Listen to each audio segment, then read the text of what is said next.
కొట్టి కుమ్రయ్యకు తెలంగాణ రైతాంగ సాయుధ పోరాట వారోత్సవాలు పంచాలే ప్రభుత్వ భూముల్ని పేదలకు.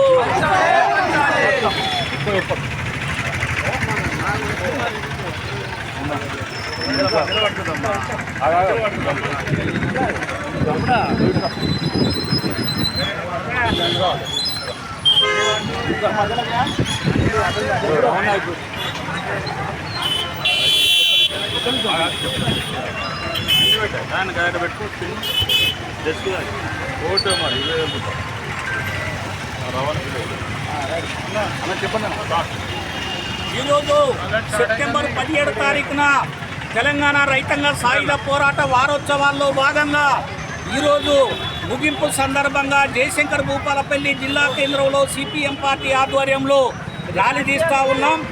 ఇది విమోచన దినోత్సవం కాదు, ఇది విమోచన దినోత్సవం కూడా కాదు, ఇది విలీనమైనటువంటి రోజుగా ఎర్రజెండా పార్టీలు సిపిఎం పార్టీ భావిస్తూ ఉంది. జూలై 4 తారీఖు 1946లో దొడ్డి కుమరయ్య మొదటి అమరవీరుడైనటువంటి రోజు.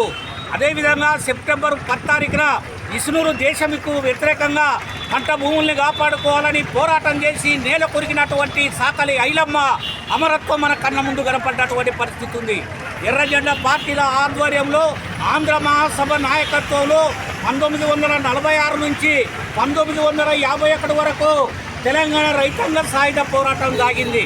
1947లో ఆగస్టు 15వ తారీఖున దేశానికి స్వతంత్రం వస్తే 1948 దాకా తెలంగాణ ప్రాంతానికి స్వతంత్రం రాలేదు. ఇది నిజాం దేశముకు పాలనలో ఉంది. మరి ఎర్రజెండా పార్టీలు చేసినటువంటి పోరాటం ఈరోజు గోల్కొండను కైవసం చేసుకోబోతా ఉన్నారు, నిజాంను దిద్దబోతా ఉన్నారు, ఎర్రజెండా రాజ్యం రాబోతుంది అని చెప్పి ఆనాడు సర్దార్ వల్లభాయ్ పటేల్ నెహ్రూ గారు తెలంగాణ ప్రాంతానికి సైన్యాన్ని పంపి ఉస్మాన్ అలీ ఖాన్ మీరుతో మాట్లాడి ఈ ప్రభుత్వాన్ని యూనియన్ గవర్నమెంట్లో విలీనం చేసుకున్నటువంటి రోజు. కానీ ఈరోజు బీజేపీ రజాకర్ అనేటువంటి సీమతోని ఇవాళ చరిత్రను వక్రీకరిస్తూ ఉంది. ఇది హిందువుల మధ్య ముస్లింల మధ్య జరిగిన పోరాటంగా చిత్రీకరిస్తూ ఉంది. పేద ప్రజల్ని దోపిడీ చేసిన దాంట్లో హిందువులు ఉన్నారు, ముస్లింలు ఉన్నారు. హిందువులకు వ్యతిరేకంగా ముస్లింలకు వ్యతిరేకంగా పోరాటం చేసిన దాంట్లో హిందువులు ఉన్నారు, ముస్లింలు ఉన్నారు. 4000 మంది హిందూ ముస్లింలు ఎర్రజెండా పార్టీ నాయకత్వాన అమరులయ్యిండ్రు.